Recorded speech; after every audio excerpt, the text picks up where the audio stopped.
Salam hörmətli müəllimlər, maarifləndirici videolarımızın növbəti buraxılışı ilə qarşınızdayıq. Bugünkü mövzumuz informatika fənninə həsr olunub. Naidə İsayevanın təqdimatında informatika fənnindən alqoritmləşdirmə, alt-loqa mühitində proqramlaşdırma mövzularına dair müxtəlif test tapşırıqlarının izahına baxacağıq. Xoş gördük sizi Naidə xanım. Salam aleyküm. Naidə xanım, bugünkü mövzumuz informatika fənnindən hansı məzmun sahəsinə əhatə edir və həmin məzmun sahəsi üzrə müəllimlər imtahan zamanı neçə sualla qarşılaşacaqlar? Bugünkü test tapşırıqları formalaşdırma, modelləşdirmə, alqoritmləşdirmə və proqramlaşdırma məzmun sahəsinə aiddir. 25 sual əhatə edir. İmtahana düşən suallar 5-ci, 7-ci sinif dərsliklərini əhatə edir. Təşəkkür edirəm məlumat üçün. Gəlin indi test tapşırıqlarının izahına keçək. Birinci sualına tanış olaq. Alqoritmin xassəsi deyil. Bu sual faktoloji biliklərə əsaslanır. Burada diqqət yetirmək lazımdır ki, alqoritmin məktəb zamanı keçdiyi 4 xassəsi var. Diskretlik, nəticəlik, kütləvilik və müəyyənlik. Bu xassələr bəllidir və ona görə də düzgün, doğru cavab D bəndidir. Obyektivlik xassəsi. Növbəti sualı keçək. Verilmiş riyazi ifadəni alqoritmik dildə ifadə edin.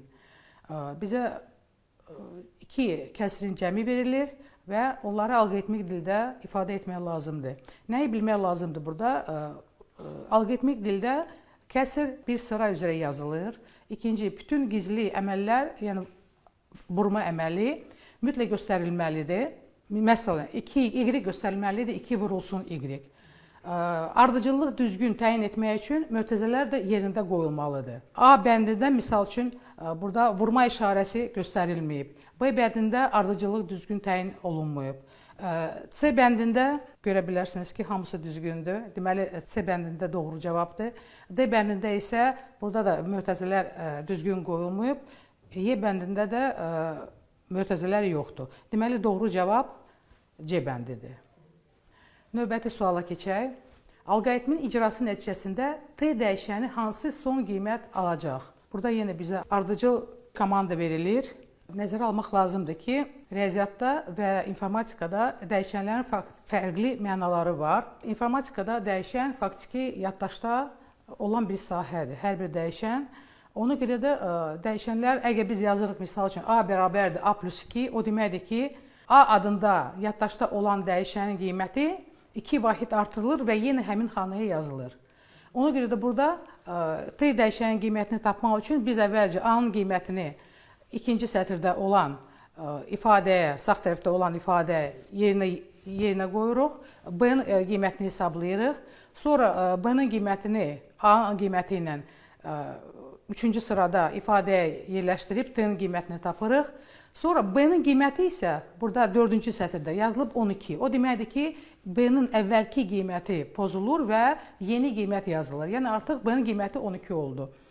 A-nın qiyməti yenidən hesablanır. O 2 idi, amma indi yenidən T-nin qiymətini yerinə qoymaqla A-nın yeni qiyməti hesablanır və nəhayət T-nin qiyməti tapılır. Yəni B-nin son qiyməti, A-nın son qiyməti və T-nin qiyməti yerinə qoymaqla T dəyişənin qiyməti hesablanır. Doğru cavab 16-dır. Yəni doğru cavab D bəndidir. Növbəti suala baxaq. D dəyişənin çıxış qiyməti 23 olarsa, C dəyişənə hansı ilkin qiymət verilmişdir? Deməli, belə tipli məsələlərdə, bu əvvəlki test tapşırığa oxşuyur, lakin burada son qiymət bizə məlumdur, biz ilkin qiymət tapmalıyıq. Belə tipli tapşırıqlarda biz sondan başlayaraq əvvələ getməliyik. Əvvəl bizdə dəyişənin qiyməti bizə məlumdur. Biz artıq, əgər D dəyişənin çıxış qiyməti 23 isə, biz onu yerinə qoyuruq və buradan biz D-nin əvvəlki qiymətini tapa bilərik. Olur 15. Sonra növbəti yuxarı qalxdıqca biz D-nin əvvəlki qiymətini tapırıq. Yəni biz bilirik ki, 15-dir, yazırıq bura və ifadə C plus F burada sağda ifadə qalır. Bu F-in yerinə biz isə bu ifadəni yaza bilərik. Deməli, bizdə alınır sadə bir tənliyi həll edirik və C-nin qiymətini tapırıq.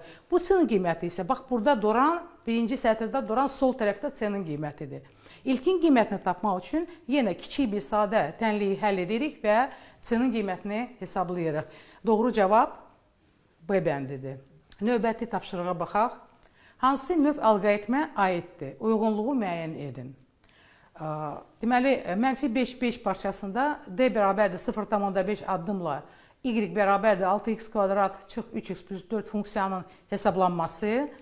İkinci, ixtiyarı x üçün y bərabərdir 1 bölünsün 1 üstəgəl x üstü 4 funksiyanın hesablanması. Üçüncü, ixtiyarı x üçün y bərabərdir kök altı 5x funksiyanın hesablanması. 3 variant bizə verilir. Həddi alqoritm, dövrü və budaqlanan alqoritm. Nəzərə almaq lazımdır ki, birinci bənddə y funksiyanın qiyməti müxtəlif qiymətlərdə hesablanır. Yəni, burada x müxtəlif qiymətlər alır. -5, -4,5, -4 və 5-ə kimi. 5 daxildir. Və addım da verilir 0,5. Yəni, hər dəfə x-i hesablamaq üçün biz eyni funksiyaya müraciət edirik. Yəni, burada bizdə təkrarlanan komandalar olacaq. Deməli, bu dövrü alqoritmə aiddir. Deməli, ixtiyarı x üçün y bərabərdir 1 bölünsün 1 üstəgəl x üstü 4 funksiyanın hesablanması.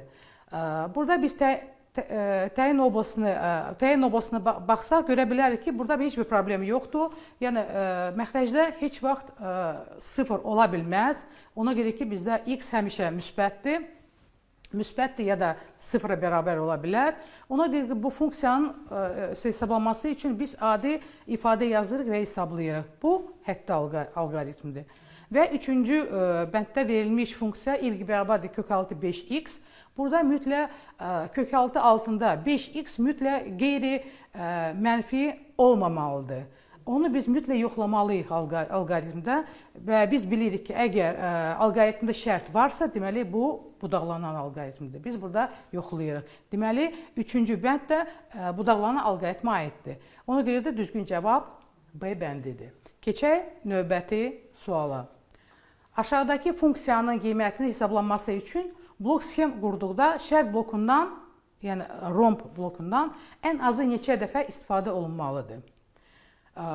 Bu, gördüyümüz kimi, burada biz bu tapşırığı həll etmək üçün biz artıq nəzər salmalıyıq x-in qiymətlərinə. Biz görürük ki, burada yazılıb ki, x böyükdür 19 olduqda y qiyməti hesablanır x plus 7 ifadə ilə. X kiçidir 8 olduqda x minus 3 ilə ifadə ilə hesablanır y və x böyükdür bərabərdir 8, kiçidir bərabərdir 19 olduqda y hesablanır 3x üstəgəl 16 ifadə ilə.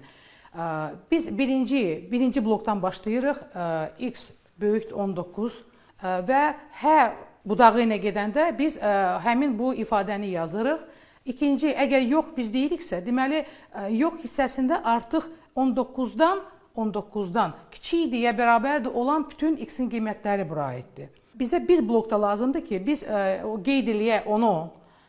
Misal üçün, x kiçikdir 8-dən biz bloku yazsaq, x kiçikdir 8-dən, bax bu bloku. Yəni bu hissələr, x-in bu qiymətlərini yazsaq. Biz artıq bu alqoritmə tamamlamış olacağıq. Nəyə görə? Ona görə ki, doğru cavabda x kiçikdir 8-dən biz y bərabərdir x minus 3 qiymətləri hesablanır. Qalır artıq, bax bu parça 8-19 parçası qalır. Həmin bu parçada 3x üstəgəl 16 ifadə ilə y-in qiyməti hesablanır. Bu isə yox budağı ilə getsə, həmin bu funksiya hesablanacaq. Ona görə də burada gördüyünüz kimi 2 şərt blokundan istifadə olunur və cavab B bəndidir. Keçək növbəti suala. 8 ədədi üçün alqoritmi yerinə yetirib nəticəni müəyyən edin. Əvvəlki bütün test tapşırıqlarda biz alqoritmi blok sxem vasitəsilə təqdim olmasını gördük. Burada isə alqoritm sözlə təsvir olunur və nəyə burada diqqət yetirmək lazımdır? Əvvəla ona ki, əgər komandalar dövrün içindədirsə, yəni təkrarlar komandasının içindədirsə, bunlar sürüşdürməklə sağa yazılır. Biraz sağa yazılır və həmin komandalar təkrarlamaqla sayı göstərilən dəfə yerinə yetiriləcək. Gördüyünüz kimi alınmış ədəddən 5 çıx. Bu komanda dövrün içində yoxdur. Deməli, bu komanda cəmi bir dəfə yerinə yetiriləcək. Gəlin bunu yerinə yetirək və alqoritmi yerinə yetirək və baxaq nə bizdə alınır. Deməli, birinci komandadan verilmiş ədədi 3-ə vur. Deməli, biz 3 vurulsun 8-ə 24 alırıq. Birinci iterasiyada, yəni biz birinci dəfə bu komanda, iki komandanı yerinə yetirəndə biz 24-ü bir vahid artırırıq, sonra isə həmin 24-ü 2-yə vururuq, olur bizdə 50. Yenə biz qayıdırıq, təkrarlar 3 dəfə yazılıb, ona görə də biz yenə qayıdırıq həmin komandalara, yenə biz ikinci iterasiyada artıq 50-ni biz bir vahid artırırıq və 2-yə vururuq.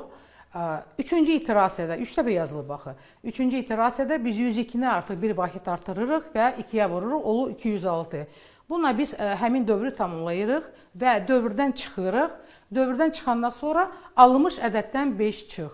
Artıq biz 206-dan 5 çıxırıq, alınır 201 ədədi və gördüyünüz kimi doğru cavab B bəndidir.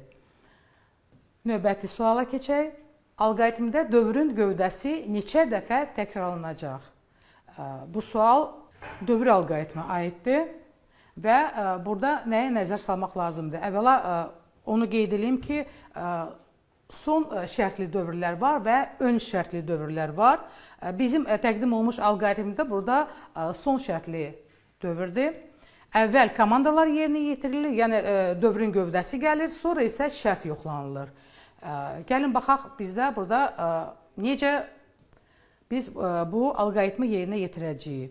Deməli, birinci S bərabərdir 300-ə, birinci iterasiyada, yəni biz S-in qiymətini yenidən hesablayırıq, yəni yeni qiymət tapırıq.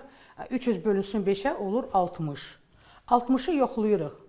60 11-dən böyükdürmü? Əgər böyükdür, amma 60 doğrudan da böyükdür 11-dən, biz deyirik bəli, yəni də true. Biz yenidən hə budağı ilə qaydırıq və S bərabərdir S bölünsün 5 komandanı yerinə yetiririk. Yəni bu artıq olacaq ikinci iterasiya. Yəni ikinci dəfə bu komanda yerinə yetirilir. Olur 12. Yenə yoxlayırıq 12-ni. 12 11-dən böyükdürmü? Bəli, böyükdür. Yəni true. Yenə qaydırıq həmin komandaya. S bərabərdir S bölünsün 5-ə. Və bu artıq üçüncü iterasiyadır. S bərabərdir 12 bölünsün 5-ə. Alırıq 2,4. Yenə yoxlayırıq 2,4-ü. Böyükdür 11-dən. Artıq biz deyirik yox. Yox deyəndə biz həmin dövrdən çıxırıq və Y-nin qiymətini bildiririk. Gördüyünüz kimi burada komanda S bərabərdir S bölünsün 5 komandası, yəni dövrün gövdəsi 3 dəfə yerinə yetirildi. Deməli, doğru cavab C bəndidir. Növbəti suala keçək. Sxem şəklində təqdim olunan alqoritmi A bərabərdir -10, B bərabərdir 4 üçün icra etməklə çıxışda C dəyişəninin qiymətini tapın. Gördüyünüz kimi alqoritm blok sxem vasitəsilə verilib. Bu budaqlanan alqoritmdir. Burada iç-içə şərt verilir bizə. Yəni 2 dənə şərt bloku var və gəlin bu alqoritma nəzər salaq. Deməli, əvvəl yoxlanılır. A-nın B-nin qiyməti verilir. Biz onların cəmini hesablayırıq. -10 üstəgəl 4 alınır -6.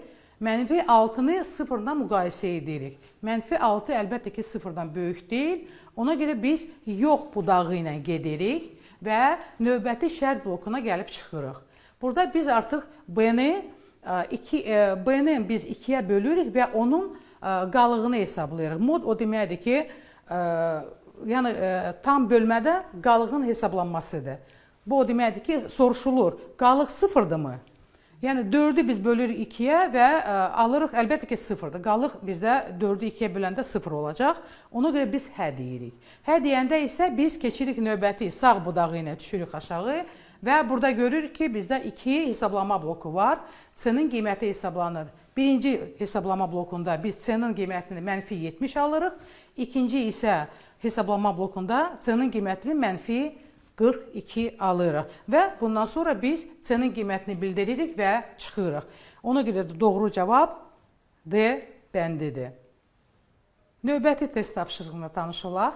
S bərabərdir 1 faktorial, üstəgəl 2 faktorial, üstəgəl 3 faktorial, üstəgəl və 30 faktorial cəmin hesablanmasının sxemində sual işarələri əvəzinə uyğun olaraq nə yazılmalıdır? Deməli, burada biz görürük ki, bizə yenə blok sxem verilir. Blok sxem əsasında biz həmin o sual işarələrin olan blokları faktiki o ifadələrini tapmalıyıq. Diqqət yetirsək görə bilərik ki, 30 ədəd verilibsə, 30 ədədin faktorialı hesablanırsa, deməli, hansısa bir dəyişən ədədləri ifadə edir. Bu, yəqin ki, n dəyişəndir. Çünki burada biz görürük ki, belə bir blok var, n bərabərdir n plus 1. O deməkdir ki, bu ədədləri təqdim edən dəyişəndir. S dəyişənimiz var, bu cəmi hesablamaq üçündür və P dəyişənimiz var, bu faktorialı hesablamaq üçün dəyişəndir. Birinci blokda əlbəttə ki, bu nə artıq, nə çox ədədlərin faktorialının cəmini hesablanmamalıdır. Ona görə də biz burada n kiçikdir ya bərabərdir 30-dan şərti yoxlamalıyıq. Əgər n əvvəl 1 olacaq, sonra 2 olacaq, sonra 3, 4, 5 və axırıncı olacaq bizdə 29. 29 da yoxlayırıq. 29 30-dan kiçikdir və burada artıq 30 olanda yenə biz yoxlayacağıq. 30 da 30-dan kiçikdir. Bu 30 üçün, n bərabərdir 30 üçün bu gövdə, dövrün gövdəsi yerinə yetiriləcək. Birinci, deməli, blokda bizdə n kiçikdir bərabərdir 30 olmalıdır. İkinci blokda biz faktorialı hesablamalıyıq. Əlbəttə ki, hər ədədin biz ayrıca faktorialı hesablamalıyıq. P bərabərdir, P vurulsun n-ə. Nə üçün belə bir ifadədir? Ona görə ki, hansısa bir ədədin faktorialı, bu elə bir əvvəlki ədədin faktorialı vurulsun həmin ədədədir. Ona görə də biz burada bu hasildən istifadə edə bilərik. P bərabərdir, P vurulsun n-ə. Bu ifadə olacaq həmin blokda və nəhayət üçüncü blokda bizdə cəmin hesablanması ifadəsi olacaq. S bərabərdir, S üstəgəl P. Yəni, hər dəfə dövrün hər iterasiyasında biz toplayırıq bir faktorialı, ədədin bir faktorialını biz toplayırıq. Deməli, burada S bərabərdir, S üstəgəl P olmalıdır. Və gəlin baxaq cavablara. Doğru cavab gördüyünüz kimi burada C bəndidir. Növbəti suala keçək.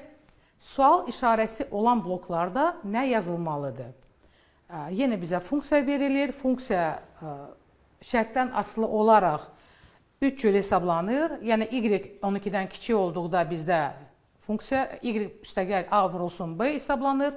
Sonra y böyük deyə bərabərdir 12-dən və kiçik deyə bərabərdir 30-dan. Bu ifadə hesablanır, y a vurulsun b və y 30-dan böyük olduqda z bərabərdir, y üstəgəl a üstəgəl b ifadə hesablanır funksiya. Gəlin, nəzər salaq bizim alqoritmimizə, blok sxemimizə. Gördüyümüz kimi, H blokunda bizdə z bərabərdir a üstəgəl a vurulsun, y üstəgəl a vurulsun b ifadəsi verilir. Biz həmin ifadəni burada tapırıq və görürük ki, bu ifadə y kiçikdir 12 şərtində hesablanır. Bu ifadə ilə hesablanır funksiya. Ona görə də birinci blokda y kiçikdir 12-dən olmalıdır. Mütləq bax, bu olmalıdır.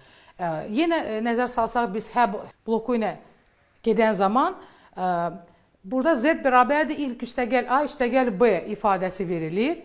Bu isə y böyükdür 30-dan şərti göstərilir. Ona görə də şərt blokunda biz həmin bərabərsizliyi yazmalıyıq.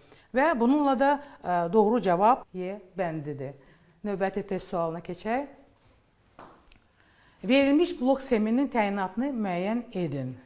A. 1-dən n-ə qədər ədədlərin cəminin hesablanması. B. 1-dən n-ə kimi ədədlərin hasilinin hesablanması. C. 1-dən n-ə kimi ədədlər faktorialının cəminin hesablanması. D. 1-dən n-ə kimi natural ədədlərin cəminin hesablanması. Və Y bəndi 1-dən n-ə qədər cüt ədədlərin cəminin hesablanması. Yenə nəzər salaq biz blok sxemə və burada görürük ki, bizdə dövr hissəsi var. Yəni, bu ön şərtli dövrdür. S bərabərdir 0-a verilir. Yəni, cəm 0-a bərabərdir. I bərabərdir 0-a. Və I kiçikdir n-dən yoxlanılır. N bərabərdir 3 üçün yerinə yetirər və görə bilərik ki, əgər biz 3-ü daxil etsək, əvvəl I bizdə 0-dır. Yoxlayırıq 0, 3-dən kiçikdirmi? Biz deyirik bəli, yəni hə. Keçirik növbəti bloka. Y-nin qiyməti artıq olur 1. Və S bərabərdir. S, yəni 0 üstəgəl 1 olacaq. Yəni artıq 1 toplandı. Qaydırıq yenə yuxarı, blokda yoxlayırıq. 1 kiçikdir n-dən, yəni 3-dən. Biz deyirik bəli. Yenə i-nin qiyməti dəyişilir, olur 2. artıq S-in qiyməti də dəyişilmiş olur. S bərabərdir 1 üstəgəl 2. Artıq 1-i və 2 biz topladıq. Yenə qayıtdıq biz yuxarı və yenə yoxlayırıq 2 3-dən kiçikdirmi? Biz deyirik bəli və i-nin qiyməti olur 3. Artıq S bərabərdir 1 üstəgəl 2 bu əvvəlki qiymətidir və üstəgəl 3 olacaq. Yenə qalxırıq yuxarı və yoxlayırıq. 3 kiçikdir 3-dənmi? Biz deyirik yox. Deməli biz dövrdən çıxırıq və S-in qiymətini bildiririk. Deməli bizdə S dəyişəndə bizdə 1 üstəgəl 2 üstəgəl 3 olacaq. Yəni əgər biz n-i 3 daxil etsək, biz 3 ədədin, natural ədədin faktiki cəmini hesabladıq. Ona görə də D cavabı seçirik. 1-dən n-ə kimi natural ədədlərin cəminin hesablanması. Növbəti sualı keçək. Verilmiş blok sxemin təyinatını müəyyən edin. Faktorialı n-dən böyük olan ilk ədədi müəyyən edir. B. N faktorialı hesablayır. C. Faktorialı n-ə bərabər olan ədədi müəyyən edir. D. Faktorialı n-dən kiçik olan ən böyük ədədi müəyyən edir. Y. 1-dən n-ə kimi ədədlərin hasilini hesablayır. Gəlin biz indi nəzər salaq yenə alqoritmə, blok sxemə nəzər salaq. Həmin alqoritmi biz n bərabərdir yenə 3 üçün yerinə yetirək və görək bu alqoritm nə edir. Biz n 3 daxil, yəni p bərabərdir 1-ə, k bərabərdir 1-ə. Yoxlayırıq 1 3-dən kiçikdirmi? Ya bərabərdir? Biz deyirik bəli, kiçikdir. Və k-nın qiyməti bir vahid artırılır. 1 idi, oldu 2. Və p-nin qiyməti hesablanır yenidən. 1 idi, olacaq 1 vurulsun 2-yə. Artıq bu 1 vurulsun 2-yə, bu 2 faktorialdır. Qalxırıq yuxarı və yoxlayırıq 2 faktorial 3-dən kiçikdirmi? Biz deyirik, yəni 2-dir qiyməti də 2 faktorialın. Biz deyirik bəli. Yəni keçirik növbəti bloka, k bərabərdir. Burada artıq k-nın qiyməti bizdə olacaq 3 və keçirik hesablama blokuna. P bərabərdir, yəni 1 vurulsun 2-yə, vurulsun 3-ə. Artıq bu 3 faktorialdır. Və qaydırıq yuxarı, yoxlayırıq 3 faktorial, yəni 1 vurulsun 2-yə, vurulsun 3-ə. 3-dən kiçikdirmi? Biz deyirik, yox, xeyr, kiçik deyil. Deməli, biz dövrdən çıxırıq və k-nın qiymətini bildiririk. Deməli, biz faktorialı n-dən böyük olan ilk ədədi tapmış oluruq. Yəni, düzgün cavab A bəndidir. Növbəti 3 test tapşırığı Alploqa proqramlaşdırma mühitinə aid olacaq. Bu proqram məktəb kursuna daxil olub, yəni 5-ci, 6-cı, 7-ci siniflərdə tədris olunur və Alploqa proqramlaşdırma mühiti bilirsiniz ki, əsasını Loqa dili təşkil edir. Loqa dili 1967-ci ildə hazırlanmışdı. Yəni təzə başlayanlar üçün, proqramlaşdırmanı yeni öyrənənlər üçün bu dil yaradılmışdı və belə deyək də, burada hər komandalar xüsusi mühitdə, yəni Alploqa proqramında yazılır, icra olunur və iş sahəsində bağa hərəkət edir. Komandalardan asılı olaraq o hərəkət edir, hansı bir fiqurlar çəkir. Gəlin nəzər salaq, proqram Alploqa proqramlaşdırma mühitində yerinə yetirilərsə, hansı fiqur çəkiləcək? Bizə 4 komanda verilir. Diqqət yetirmək lazımdır. Bax, bu komandayı təkrarla 2 dəfə. Bu dövrü alqoritmdir. Deməli, burada dövrün içində 4 komanda var. İrəli 100, sağa 90, irəli 100, sağa 45. Və soruşulur ki, hansı fiqur çəkiləcək? Deməli, əgər biz komandaları yerinə yetirsək, əlbəttə ki, biz görürük ki, misal üçün, təkrarla bir dəfə bu komandalar təkrarlansa, bağa düz gedəcək, 100 addım düz gedəcək, sonra 90 dərəcə dönəcək və yenə 100 addım irəliyəcək. Sonra isə 45 dərəcə dönəcək. Bax, burada artıq bir komanda bitir və o dönür və durur bu istiqamətdə. İkinci dəfə təkrarlananda artıq həmin proses davam edir. Yenə addımlayır, 100 addım, 90 dərəcə dönür və yenə 100 addım addımlayır və 45 dərəcə dönür. Artıq burada hərəkət yoxdur. Bağa qalıb, bax, bu yerdə qalacaq. Deməli, gördüyünüz kimi bağa qırıq hədd çəkəcək. Yəni, variantlardan biz D bəndini seçirik. Növbəti tapşırığa keçək. Proqrama hansı komandanı əlavə etmək lazımdır ki, ekranda verilmiş fiqur çəkilsin? Bizə fiqur verilir, yəni 6 künclü ulduz. Bağın yeri də göstərilir. Və bura biz komandanı tamamlamalıyıq. Hansı bir komandanı yazmalıyıq. Diqqət salaq bu komandalara. Deməli, bağa bizdə başı yuxarı, yəni yuxarı durub burada. Deməli, bağa yuxarı getməlidir. Artıqdır ki, bu yuxarı getməlidir. Və yuxarı gedəndən sonra bağa növbəti tərəfi çəkmək üçün, bucağın növbəti tərəfini çəkmək üçün bu hansı bir bucağa dönüb.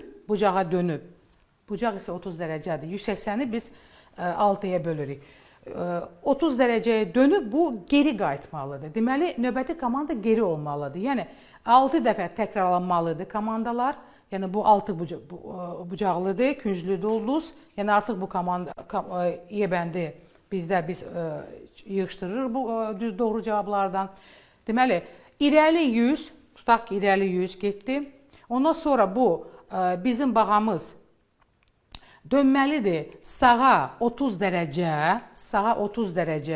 yəni artıq burada hamısında var, sağa 30 dərəcə, burada isə 45 dərəcə, bunu da biz artıq düzgün cavablardan çıxardırıq, B bəndini də çıxardırıq və ondan sonra geri yenə həmin addımla da qayıtmalıdır. Deməli, geri 100 olmalıdır və ondan sonra o 90 dərəcə dönməlidir ki, növbəti bucağı çəksin.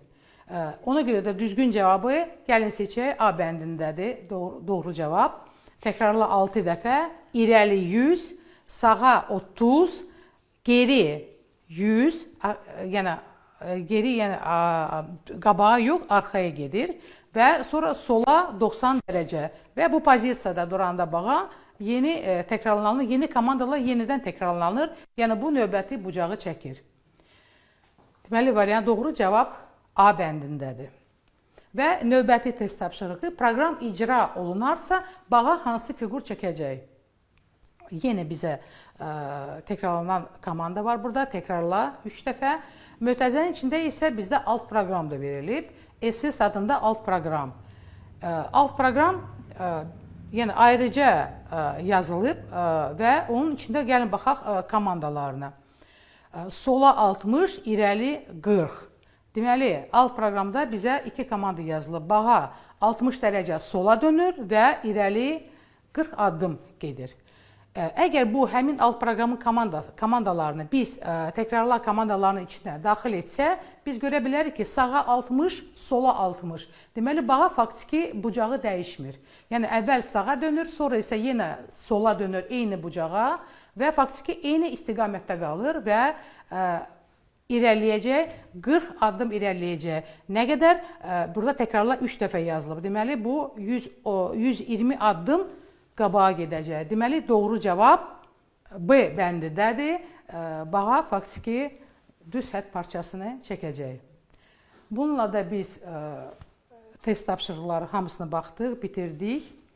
Mən sizinlə sağollaşmaq istəyirəm. Hamınıza uğurlar arzulayıram. Təşəkkür edirik Naidə xanım çıxışınıza görə və ətraflı izahınıza görə. Ümid edirik ki, müəllimlər izahlarınıza əsasən bu mövzu üzrə müəyyən biliklərini bir daha təkrarladılar və onlar üçün bu çox faydalı olacaq. Təşəkkür edirik. Sağ olun, çox sağ olun. Müəllimlər, bugünlük verilişimiz bu qədər. Növbəti verilişlərdə görüşənə qədər.